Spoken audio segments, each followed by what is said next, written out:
DL Patel, food safety officer, Surat મહાનગરપાલિકા.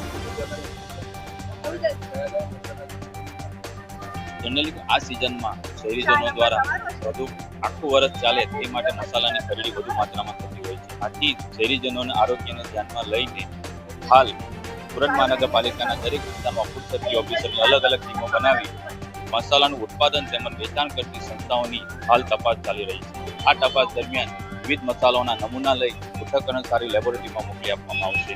તેનો report આવતા આગળની ફૂડ સેફ્ટી એક્ટ અનુસાર આગળની કાર્યવાહી હાથ ધરવામાં આવશે.